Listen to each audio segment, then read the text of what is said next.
the sheer reality of the suffering, the terrible pictures that we're watching on our TVs and on our news feeds from the refugee camps, from the hospitals, from the communities that are being bombarded, these have an effect on even the most hard-nosed and hard-hearted journalists. And to be honest with you, just the very pictures themselves, in a way, they speak much more clearly and graphically than do the words of the journalists that are reporting. I still think that the coverage in most of the UK press is very, very bad. Israel continues its war in the Gaza Strip, claiming the lives of thousands of Palestinians. Most of them are women and children. We are talking about close to 9,000 people dead right now, and more than 2,300 people are under the rubble. The United Nations General Assembly issued a resolution calling for a ceasefire, but Israel, the United States, and some European governments did not agree to that, to give Israel more time to kill more, to destroy more, and to decimate Gaza. Demonstrations in different capitals are organized on daily basis, calling on the parliaments and their governments to pressure Israel to stop this massacre. To talk about these demonstrations, and mainly in the capital of the UK, London, I have with me the vice chairman of Stop the War movement in the UK, Mr. Chris Nineham. You are welcome, and great honor to have you on our program, Mr. Chris. Thanks very much for inviting me. You're watching the massacre that the Israeli occupation government is committing against the Palestinians in Gaza and the West Bank, but mainly in Gaza, focusing on children and women. If first you tell me, while you're watching these massacres, your feeling, please, Mr. Chris. Well, I'd say a combination of kind of deep trauma almost, with a very, very strong feeling of anger. I mean, clearly we are talking about an absolutely catastrophic and almost unimaginable situation for the people in Gaza. It's clear the Israelis have a policy of destroying the whole of the Gaza Strip, making life uninhabitable for people. And so it's very, very deeply upsetting on the one hand. On the other hand, there is also a feeling, not just amongst activists, but amongst the much wider population, I think, a feeling of anger that this is not some kind of act of God. This is not some kind of accidental disaster. This is the product of a conscious policy being pursued by one of the most powerful militaries in the world. And that is just unconscionable. On top of that, there's a feeling in Britain that our government is colluding in the attacks, not just because it's silent, it refuses to criticize. In fact, it 100% backs the Israeli government, but also because Israel is a very close ally of Britain, and Britain supplies Israel with weapons, with diplomatic support, with economic support, with military support. And so there's anger both against the perpetrators of the violence, but also against our government, which is an enabler of the violence. And there's a very strong sentiment in Britain around this issue. 75% of the whole population in Britain support the idea of a ceasefire. Yes. And we've had some very big demos. Yes, we watched the demonstration organized in different parts of the UK last week, and we hear that you're going to have another big demonstration maybe next week. If you tell us about the plan for the upcoming protests and demonstrations against the war in Gaza. Well, so far we've had three national demonstrations, each one bigger than the previous one. Yeah. The last two have been the biggest demonstrations we've ever had in Britain in support of the Palestinians and in pursuit of Palestinian freedom, in solidarity with the people of Gaza. We have this weekend coming, we have local protests organised up and down the country in towns and cities and universities and communities all around the country. There'll be hundreds and hundreds of protests. And then the following weekend, the 11th of November, on the Saturday, we're going to have another national demonstration.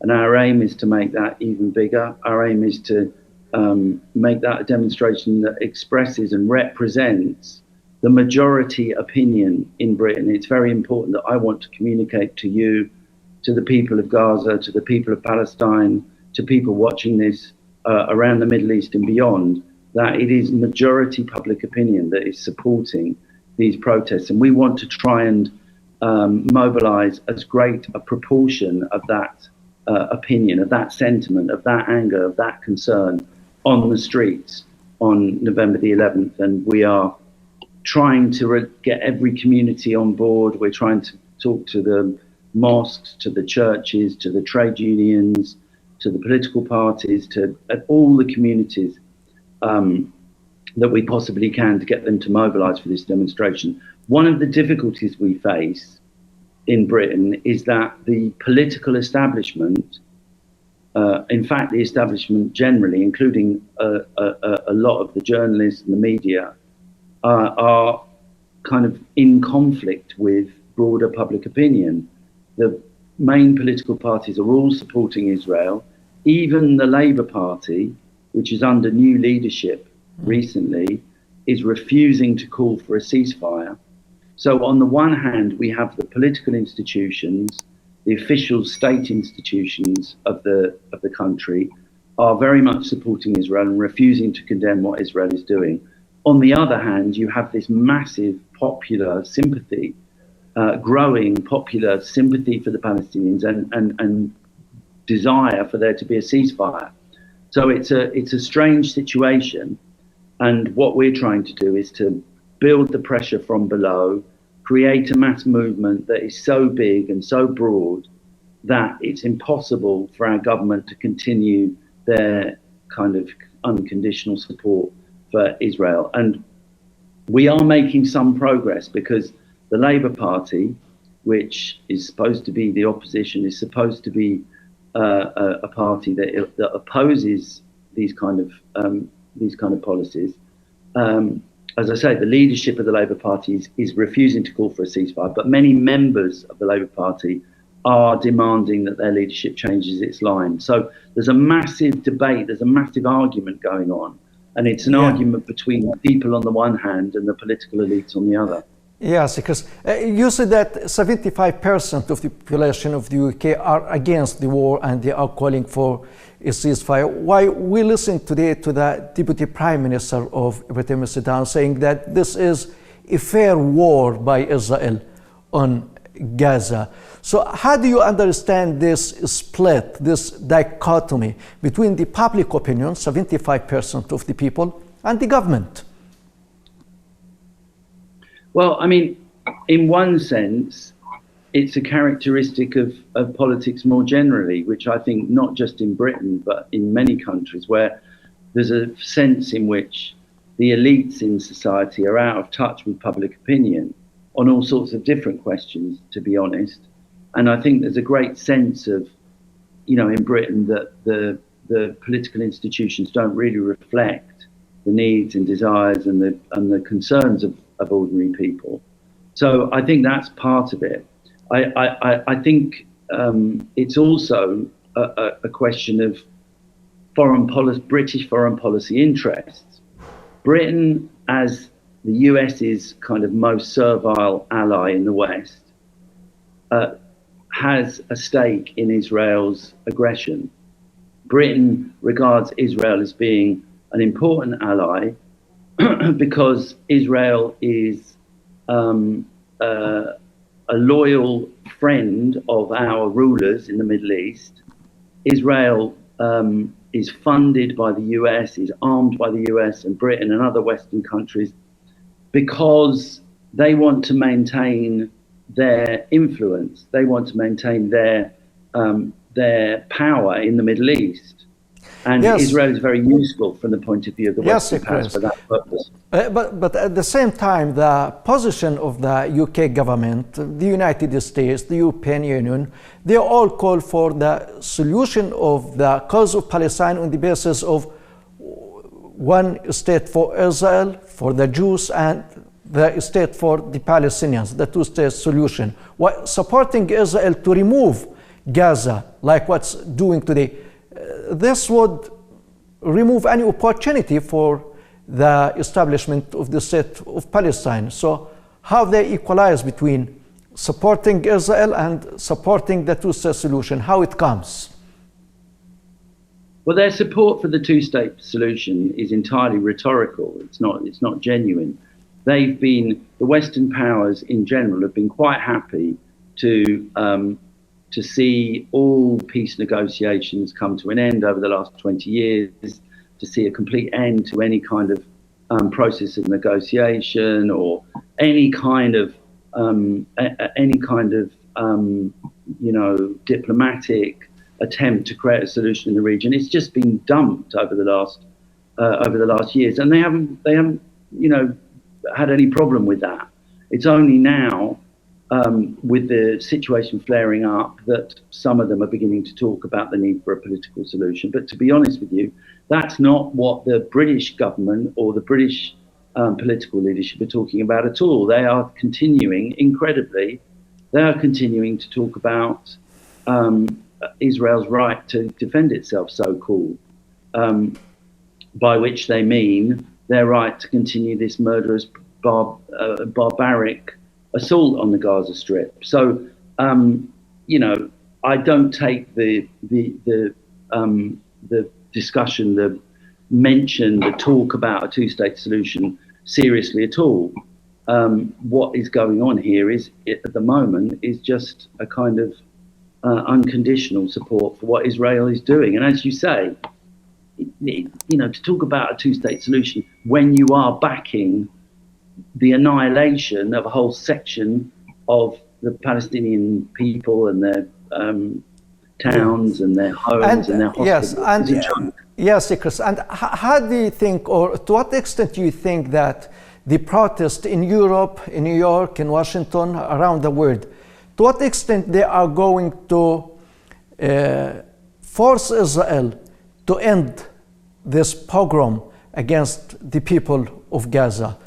Do you have hope that this would be imminent, would be in the offing? What do you think? I don't know about imminent, but I do think two things. Yes. One is, I hope in my heart that just the sight of very, very big demonstrations in Britain and other Western countries sends a message to people in Palestine and in the Middle East that they have our support, and encourages them in their efforts, encourages you in your efforts across the region to protest and to take to the streets and to put pressure on. The second thing is, I think the scale of the demonstrations now is creating a situation where we are beginning to have an effect on the kind of discussions that are going on in official society.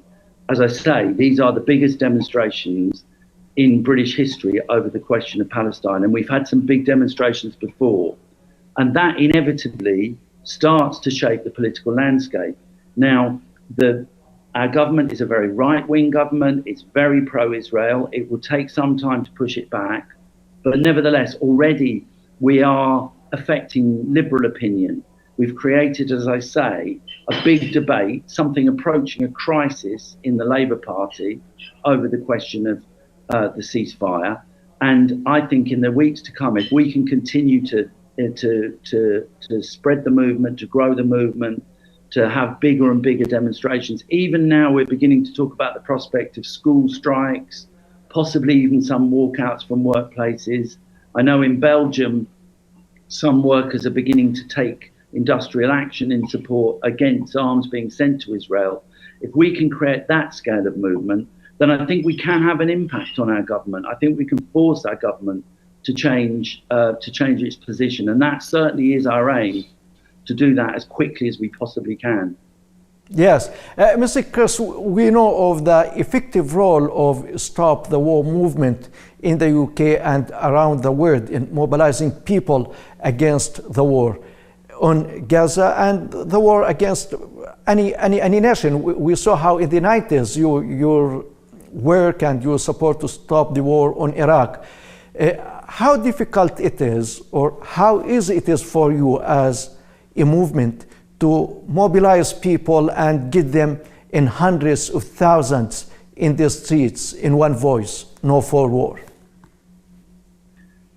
I mean, the difficulties we have are that the media, the police, to some extent, as I say, the political parties, the leadership of the political parties are very, very hostile. Yeah. And they are trying to say that our movement is a terrorist movement or supportive of terrorism.